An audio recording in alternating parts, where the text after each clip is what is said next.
many ways, Okinawa is the perfect holiday destination. However, warm weather, stunning beaches and vibrant coral reefs aren't the only reason for visiting this tropical island. Okinawa sadly played host to one of the most significant battlegrounds in human history during the Second World War. The island stood as the last remaining obstacle before the Allies could advance to mainland Japan. As such, the battling was unrelenting on both sides, with each nation suffering a severe number of casualties. Scattered throughout this island are a myriad of harsh reminders of this devastating period in history. In modern times, it's the enormous expanse of American military bases, which still command a significant proportion of the island to this day. Though one of the more unique remnants of the war are the immense cave systems hidden beneath these islands.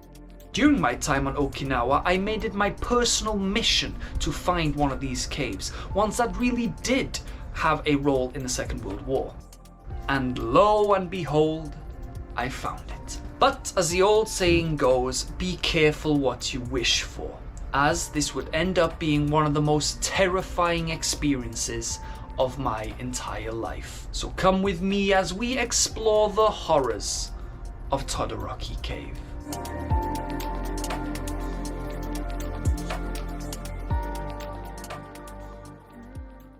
The extensive cave systems that run underneath Okinawa once served as the headquarters for the Japanese military, as well as providing avenues of surprise attack against the invading Americans. More importantly, the residents of the islands would shelter in these caves to hide away from the devastating attacks and air raids that carpet-bombed the entire island. Desperate civilians would gather here in their droves to hide away from the carnage, just to escape the onslaught. These days, many of the caves have been turned over to the tourist trade to allow visitors a chance to see them firsthand. However, much like other tourist attractions, it's just been turned into a generic, run-of-the-mill, user-friendly experience.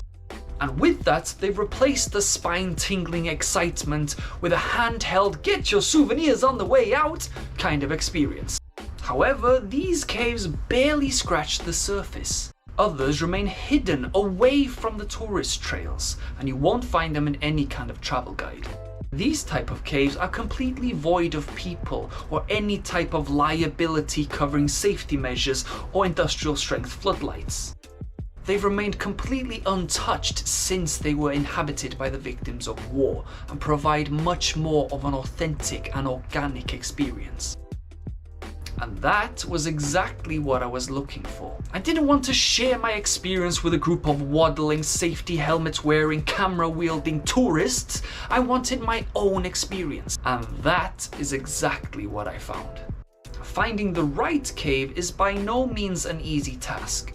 Other than the tourist-friendly sites, there's very little information available about the extensive cave networks laying beneath Okinawa.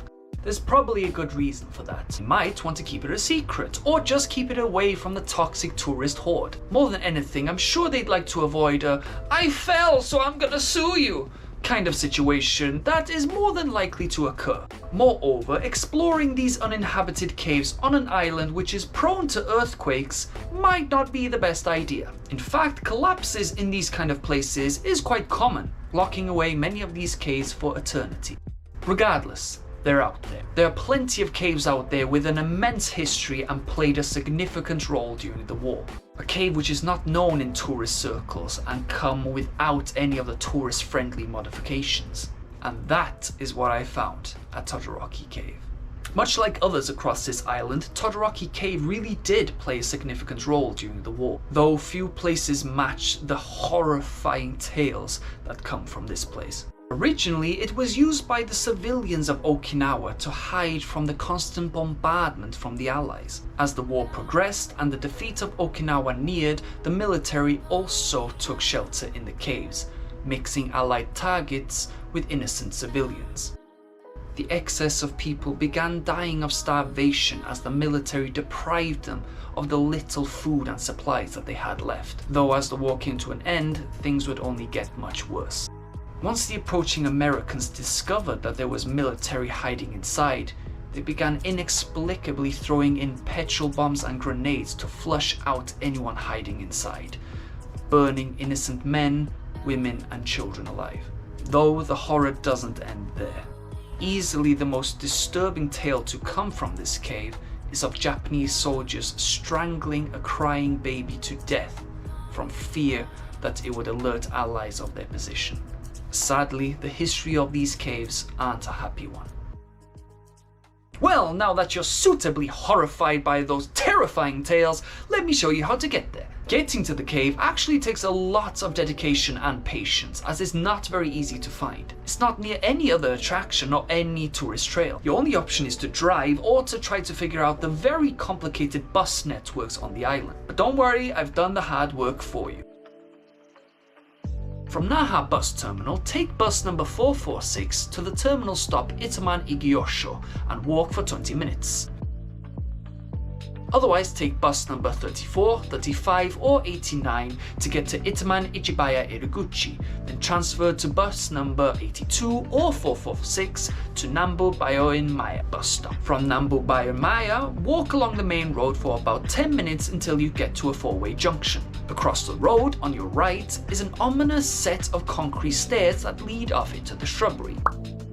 There aren't signs of any kind at this point, but this is the route which will take you eventually to an information plaque that says Todoroki Cave. Now, the real fun begins. Next to the plaque is another set of concrete stairs and a metal railing that leads down into a collapsed lava tunnel. The stairs continue down past a number of smaller shrines which have been set up in the hollows of the rock face. The steps continue right to the bottom of the cavern where they seem to disappear down into a pitch black hole. See, right down there? That's where we're going. This is the entrance to Todoroki Cave. We're going spelunking. We found some caves. We're going to delve a little bit deeper. But at this point, I'm not exactly sure how deep we can delve. Any sane-minded person would think, no f***ing way am I going in there. But that's exactly what you have to do. At this point, visitors must carefully slide feet first into the abyss and follow the last remnants of the stairs that lead into the cavern. Because see, the hole there is f***ing tiny. You had to slide yourself through it down into the cavern. I almost didn't even want to go in there. Because you just see, from here, you just see pitch black f***ing hole. Who in their f***ing right mind climbs into a f***ing pitch black hole all by themselves? And I just did it twice. Once you enter the cave and leave the safety of the outside world, you're immediately plunged into total darkness. I'm not talking about a few beams of light breaking through the cavern roof. I mean total, complete, blind as a bat darkness. We're in the middle of this f***ing cave system. There's no one here. Like no guards, no people. Nothing, I'm on my own here. This is madness. You'll also notice the intense heat radiating from within, which is considerably hotter than the climate outside. It's so warm here. Unbelievably warm and steaming. But most apparent during your sensory deprivation is the eerie silence, which is only broken by the gentle trickling of a river that runs through the cave, which creates an eerie symphony that resonates throughout the cavern. All there is to make any sort of noise here is the occasional drip, water. And oh wow, look at that. Hand on heart, it's the most terrifying, jaw-dropping, shit-a-brick experience I've ever had in my life. You end up shuffling your feet an inch at a time past jagged rocks, deeper into the cavern, deeper into the unknown. I'm not gonna lie, it's pretty creepy.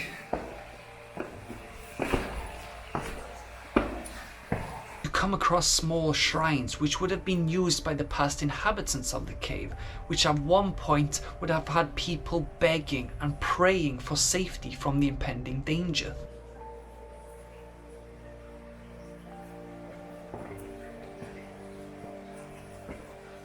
You're standing at the exact spot where countless victims perish at the hands of the Allies, Japanese and starvation alike. I, a single clueless Welsh twat, was standing here all by myself with the spirits of countless tortured souls surrounding me in the darkness. I was f***ing terrified. As horrifying as the whole experience was, I'd never felt so alive. Oh my god, that was f***ing unbelievable. Oh my come on. Like that might be one of the scariest things I've ever done. Not that. Jesus Christ, man. Being there all on my own, man. Jesus Christ. That was some pretty scary shit right there. It was spine sticking, my heart still beating, the adrenaline is pumping right now. I wanted an organic, undisturbed experience, an untarnished piece of history that I could see with my very own eyes, and that's what I got. No, I was hoping this trip was going to be about both the beauty of nature as well as the horrors of man. I wanted a purely unique experience, completely free of all the other tourists. I don't want to be led through the same cave systems that every single person who comes to Okinawa would see. And I asked, and they delivered. Delivered in spades. Beautiful, unbelievably spine-tingling, natural beauty in the form of these caverns that have been molded by the rivers running through it, beneath it. And within, you have the horror stories of what this place represented in one point in the history of Okinawa. What the shrines which are set up inside are there to remember the people who have died within those caves. The incredible tragedies that have occurred in there. Oh my god. Though my heart was placed firmly in my throat the entire time, it's by far one of the best experiences I've ever had. Though most of you couldn't think of anything worse to do with your time. For dark tourists, such as myself, this is the kind of experience that you yearn for. So if you were to visit this place, what do you need to bring with you? Well, it should go without saying that a torch is vital, unless you want to run the risk of breaking a leg in a lifeless abandoned cave. Just using the light on your phone won't be enough. A torch is the only way that you'll be able to safely travel deeper into the cavern, and also to fully appreciate the incredible formations within the cavern itself. Stalagmites, stalactites, whichever the fuck. Saying that you have to take care while visiting the cave is a goddamn understatement. It's not just because it's a pitch black cavern, it's the severe isolation that makes it so risky. There are no people around, no tour guides, no safety measures, absolutely nothing and nobody. It's also in the middle of nowhere. It's not as if waves of tourists come by for a quick look. As my very detailed directions have already shown you, it's completely out of the way and out of sight. It's off the main highway. It's away from the tourist districts. There's no indicators on any maps. You won't find this on any must-do list. It took quite a bit of effort to find it, meaning how much effort would it have taken for someone to find me if I was trapped down there. No one knows I was here. So the danger is that if something does go wrong, you trip, you break a leg, or you even get trapped in the cavern, you'll be stuck there until someone happens to pass by the cave. Coming with a guide is highly recommended, though not essential. I went completely on my own without any sort of guidance, which many people, including my dear mother, would say is absolutely stupid. But I did it anyway. At the very least, you should inform someone of where you're going, even if it's just the receptionist at your hotel or hostel. Not only that, but you also have to consider the island suffers frequent earthquakes. Not only is there potential to have a collapse in the cavern itself, but you could also get trapped inside the cave. When at any given point in a country which is prone to earthquakes, all it takes is one little shake and boom, a rock slides down and closes that hole for ever. I'm stuck there. There's no one here. There's no one here at all. There's not like a ticket booth to let you in. It's just in the middle of nowhere. So not only is that the creepy aspect about this place, once you learn about the history of this place, then it becomes even more eerie. You'd then be trapped inside with the spirits of Todoroki for eternity. And believe me, in a dark and shut off cave, nobody can hear you scream. Happy exploring, everyone!